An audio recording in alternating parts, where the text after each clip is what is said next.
Hello, I'm Françoise Nicolov, a French-Australian clinical psychologist for over 40 years now, and your host for this all-new show, the Conscious Ear podcast.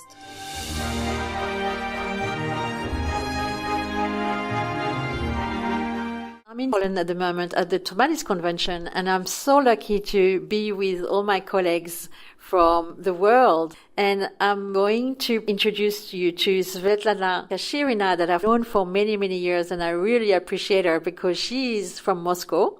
And she's been working with children with global developmental delay, autism, and many other different conditions.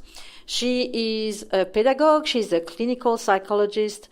She's also a psychotherapist for relationship in families between children and parents. And she does many different things, but she's trained in America and she's also now based in Moscow, and she does an incredible work over there. Thank you, Svetlana, for being with us today. I really appreciate your time. And tell us about what's happening in Moscow. What's happening with the children that you see?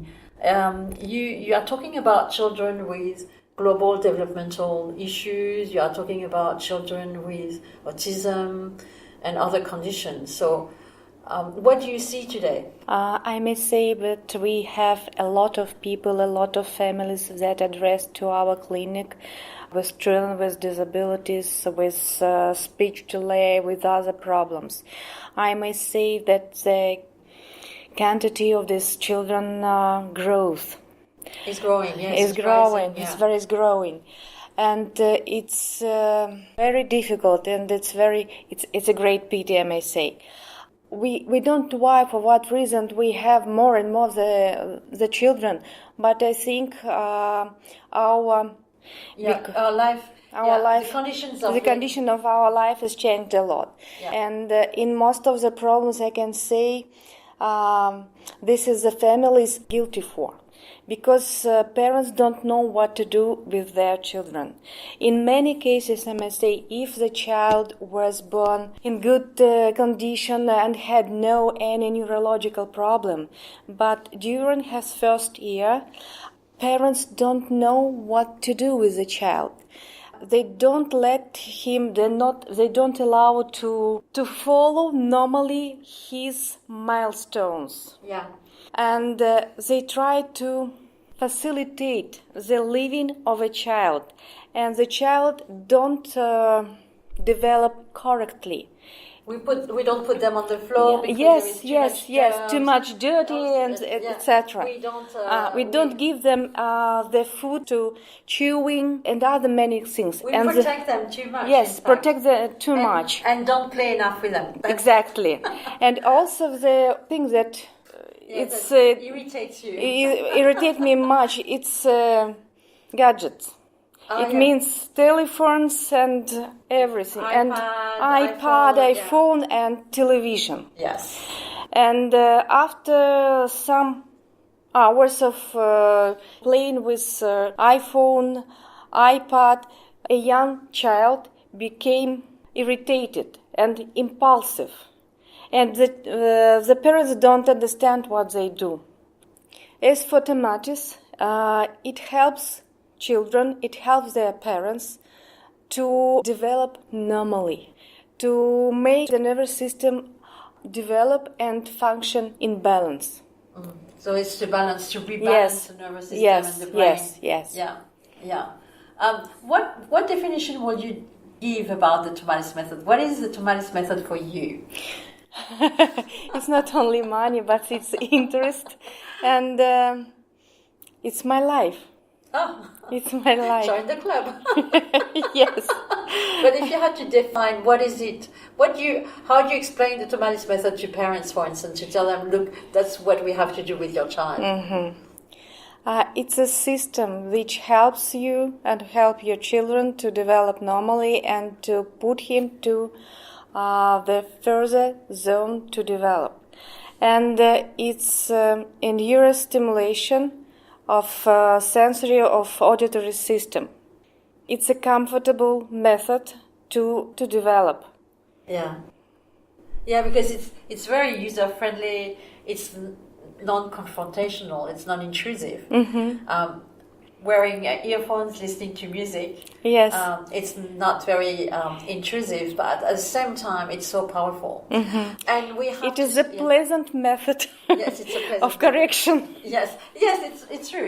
It's a pleasant method of Children correction. like very much to come to the sessions. They are happy to listen and to play. Yeah, to listen to play. That's exactly what it is. So do you do more clinical sessions or do you do more home-based programs? Clinical sessions. Clinical sessions. Because you integrate their occupational therapy or movements and Yes. and play. And play. And I guess that's what is missing often in our society today is the children.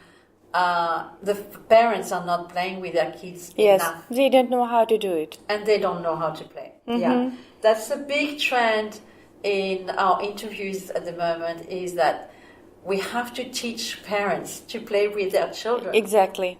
And we have to ask them to turn the TV off and to be on the floor, to take a board game and to be around to go for a walk, to ride a bicycle, everything. Yeah, which is movement, which movement is our life.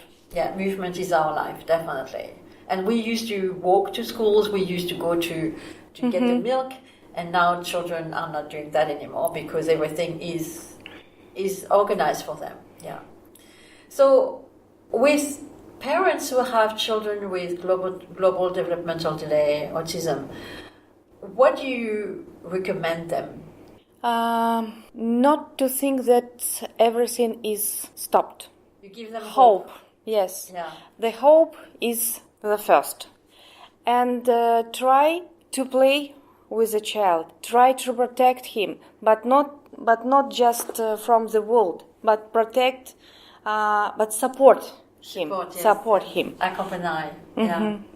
Accompany in everywhere. And go to the future. Yes. What's been the most beautiful experience that you have had since you've been working with the Tomatis method? My first case. Because it was like in the book. It was like in the manual. Yeah.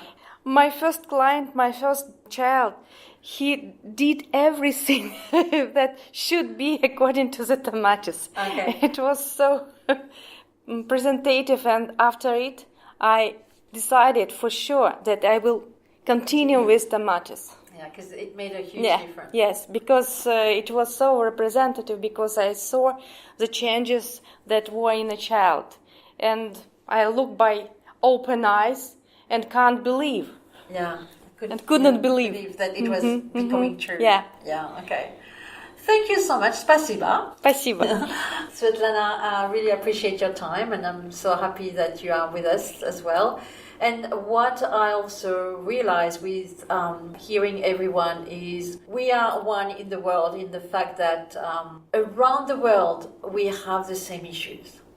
And it's not just specific to one country or one another, continent. yes. Nowadays the whole world is experiencing autism. There is 1% of the population in the worldwide is suffering from autism.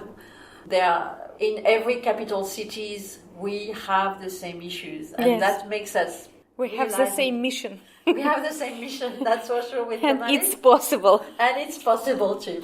Thank you for this hope. Thank you. And participating into this radio podcast. Thanks a lot. Spasiba, Svetlana. Spasiba. This is once again Françoise Nikolov, your guide to wellness and better life. Talk to you soon.